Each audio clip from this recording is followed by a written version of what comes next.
Hey guys, thank you so much for joining me in another video. So as you can tell based on the title, well, today we're just going to be talking about new handbags. There have just been a few new releases in the past week or past couple weeks, maybe almost a month for some of these, maybe by the time I get to editing this video, but I do apologize about my voice. I've kind of been under the weather, but I had just enough energy to do a video today, so I thought we'd talk about it. Now, the first bag that is on my list that I've been seeing advertised quite heavily is the Celine Lulu bag. This bag is quite cute. This like rounded crescent shape is something we've seen many times before. It is a cute grab and go bag. It's in the teen size. It does come with an additional strap. It has logo on the zipper. It comes in canvas monogram as well as leather versions in glacier blue, rice, and black. One thing I will say, it is probably one of their better priced bags. Now it is a smaller style, but this bag starting in the canvas goes for 1,600 USD. In the leather, it's 1,850. And I think Celine as a brand has found a lot of success with the Ava, for instance. It's going for around 1,700. The Eloise is going for 2,200. So this is a little bit better starting at 1,600. I will say though, I don't know if it'll fit over the shoulder. I don't think it's really meant for that. It'd be a really tight squeeze. I think it's more of like a handheld crook of the arm, or it does come with that strap. So that is definitely a bonus. Another thing I will say is we haven't seen the style on the catwalk. There's no in-model photography. So this is definitely one I want to see in person to see the proportions. Celine is in this transitional period. We're going to see the first collection July. Next, we have the Loewe Madrid bag. So this is one of Jonathan Anderson's last creations. Of course, we all know Jonathan Anderson has stepped down from Loewe. The Prunza Schooler designers are going to be taking over the brand. But if you wanted to get this bag, this is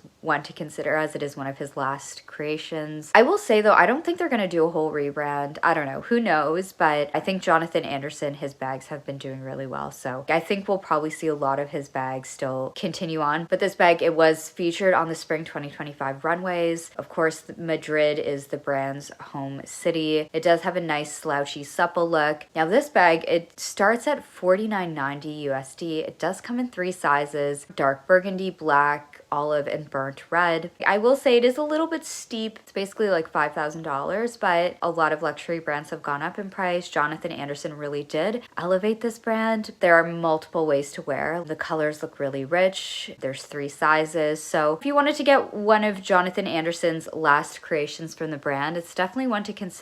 Next, we have the Gucci Softbit. So this is a shoulder bag. As the name sounds, it is softer. It has the oversized half horse bit signature hardware. It's a lot more relaxed. It has a grainy leather. It comes in this dark green olive color, white, and coral red, black, and brown. It's 2,900 USD for the medium or 3,500 for the maxi. And again, this is, I think, one of Sabato's last creations. His last official collection for Gucci was pre-fall 2025, and this is where we saw this bag. Although I will say, I do feel like his presence was still felt on the fall winter collections. We did see the half horse bit hobo style, but in like the woolly mammoth versions. This style, it does feel in line with the legacy of Gucci. Even if I just think of like the Jackie hobo, Gucci has made hobo bags in the past with this half horse bit. Now I will say, I don't know if this is a style that is going to be continued on with Demna. Like, I wouldn't be surprised if with Demna they just go with like a completely new aesthetic. So if you love the Sabato era, this will probably be available only for a limited time, although you could probably get this at an outlet for a really good deal. But you know, a lot of the bags that we're seeing this season, a lot of them are like the swan song bags of the previous eras. So next we have Saint Laurent. So we've got new versions of the Y totes. We saw the Y tote introduced end of 2024, advertised on Bella Hadid, Angelina Jolie, Charlie XCX, but now they have extended this line to add new members to the family. There's now the new hobo style and the Y bucket bag. The bucket version does come with a strap and a pouch. Now the hobo version, it does remind me a little bit of the Khaite Lotus. Like, even though Khaite Lotus does kind of create that like Y shape a little bit, but this style, it is a lot more under the radar than I think of previous YSL metal logos. Like, think of the I Care. This is more of like a callback to the Pilates era. Next, we have the Marc Jacobs Steven Sprouse collaboration. So this is actually a style we've already seen released, but it's now back in this hot pink color.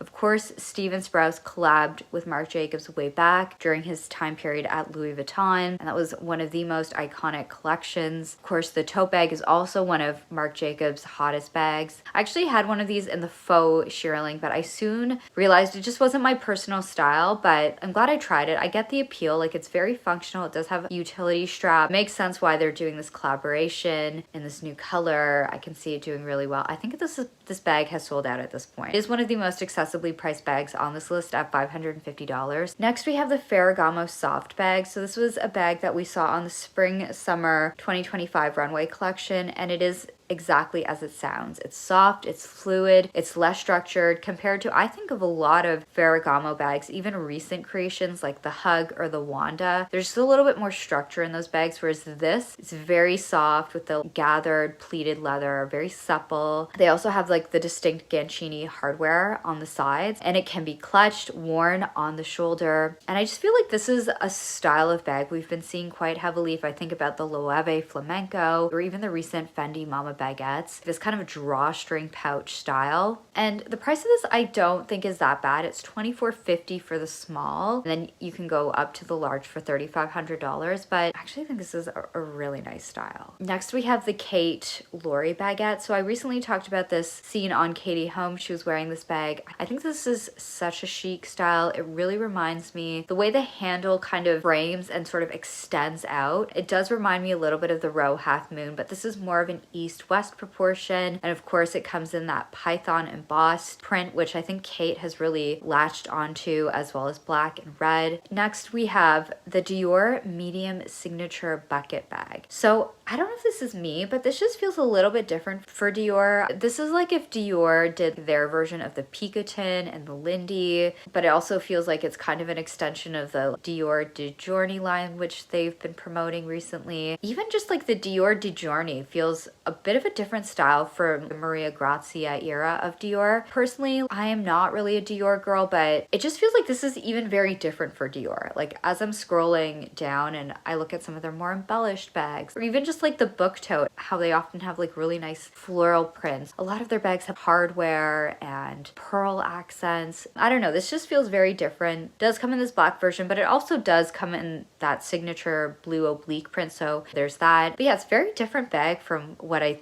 think of Dior bags to look like. And then finally we have the Valentino. This is the Viva Superstar Napa leather handbag. I literally just checked my email this morning and I just saw this bag. We have seen the Superstar line in the tote versions, like with the chain strap. Now this bag also does have a chain strap, but it's got the top handle. A little bit more versatility. It comes with a zippered back pocket. It's like a very opulent lunch bag. That's my video for today. Normally I feel like I have some kind of overarching theme or like trend. One thing I will say is a lot of these bags, and this has just been an ongoing theme that we've been seeing for some time, but like it just feels like bags are getting even more relaxed. Bags are going in this direction of very slouchy, relaxed. Even if I think of a brand like Dior, who's known for bags like this current era, which is known for like the book tote, the Lady Dior, even like the saddle bag, while it does kind of have this organic shape, it is still quite structured in like the iterations we're seeing. Whereas I think like some of these recent styles feel a lot more relaxed. At Ferragamo, again, another brand that is known for very structured shapes. Saint Laurent brought a hobo version to their wide tote. Now, of course, there is the bucket version, which is a little bit more structured. Not every bag is. Again, Marc Jacobs, it has that boxy shopping bag silhouette. The Khaite style, also more of like an east-west proportions, but the Gucci hobo, the Loewe Madrid, very relaxed, very slouchy. Like it does feel like these slouchy, relaxed bags, these bags are here to stay.